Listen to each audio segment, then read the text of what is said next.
ವಿಷಯ ಚರ್ಚೆ. ಈ ಒಂದು ವಿಷಯ ಚರ್ಚೆ ಏನು ಕೇಳಿ, ಗಿಡ ಮರ ಬಳ್ಳಿಗಳ ಬಗ್ಗೆ ಐತಲ್ಲ. ಹಾಗಾದ್ರೆ ಈಗ ಗಿಡಗಳನ್ನು ನೋಡಿರಲ್ಲ ನೀವು, ಮರಗಳನ್ನು ನೋಡಿರಲ್ಲ. ಹಾಗಾದ್ರೆ ಗಿಡಗಳಲ್ಲಿ ಏನ್ ಬೆಳಿತೀವಿ ನಾವು? ಹಾ, ಚಳಿಕಾಯಿ, ಟೊಮೊಟೊ ಹಣ್ಣು. ಗಿಡದಲ್ಲಿ ಅಷ್ಟೇ ಏನ್ ಬೆಳಿತೀವಿ? ಟೊಮೊಟೊ ಆಯ್ತು, ಚೌಳಿಕಾಯಿ ಆಯ್ತು, ಮತ್ತೆ ಮೆಣಸಿನಕಾಯಿ ಬೆಳಿತೀವಿ, ಮತ್ತೆ ಬದನೆಕಾಯಿ. ಏನ್ ಬೆಳಿತೀವಿ? ಬದನೆಕಾಯಿ, ಟೊಮೊಟೊ ಬೆಳಿತೀವಲ್ಲ. ಹಾಗಾದ್ರೆ ಮರ ಅಂದ್ರೆ ಗಿಡ ದೊಡ್ಡ ಇರ್ತಾವಲ್ಲ ಮರ, ಆಲೂಗಡ್ಡೆ ಬೆಳೆಯಲ್ಲ.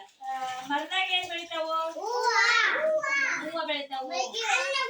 ಹಣ್ಣುಗಳು ಏನು? ಹಣ್ಣುಗಳು ಬೆಳಿತಾವು. ಅವು ದ್ರಾಕ್ಷಿ ಬಳ್ಳೆ ಬೆಳಿತಾವು, ಇದ್ರ ಬೆಳೆಯಂಗಿಲ್ಲ. ಇವು ಮರದಾಗ ಹಣ್ಣುಗಳು ಬೆಳಿತಾವು. ಹುಣಸೆ ಹಣ್ಣೆಲ್ಲ ಬೆಳಿತಾವು. ಆಮೇಲೆ ಮರ ದೊಡ್ಡ ಮರ ಇರ್ತೈತಲ್ಲ, ಅದರಲ್ಲಿ ತೆಂಗಿನ ಗಿಡದಾಗೆಲ್ಲ ತೆಂಗಿನ ಕಾಯಿ ಅವೆಲ್ಲ ಬಿಡ್ತಿರ್ತಾವಲ್ಲ. ನೋಡಿರ ನೀವು ಗಿಡ ಯಾವ ಮರ ಯಾವ ಅಂತ ನೋಡಿರಲ್ಲ. ತೆಂಗಿನ ಗಿಡ ಐತಲ್ಲ, ಗಿಡದಲ್ಲಿ ಗುಲಾಬಿ ಗಿಡ ಇರುತ್ತಲ್ಲ ಅದು.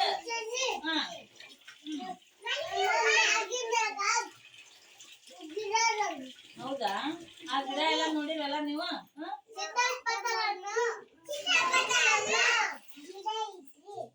ಗಿಡದಾಗ ಏನ್ ಬೆಳೆದೈತವ? ಹೂವ ಬೆಳೆದೈತಲ್ಲ, ನೋಡಿರಲ್ಲ. ಹಣ್ಣುಗಳು, ಮರದಲ್ಲಿ ಹಣ್ಣುಗಳು ಬೆಳಿತಾವು, ಗಿಡದಲ್ಲಿ ತರಕಾರಿ. ಒಂದು ತರಕಾರಿ ಅಂದ್ರೆ ಟೊಮೊಟೊ, ಚೌಳಿಕಾಯಿ, ಬದ್ನೆಕಾಯಿ ಈ ತರ ಎಲ್ಲ ಬೆಳಿತಿರ್ತಾವಲ್ಲ. ಮರದಲ್ಲಿ ಹಣ್ಣುಗಳು, ಹೂಗಳೆಲ್ಲ ಬೆಳಿತಿರ್ತಾವಲ್ಲ.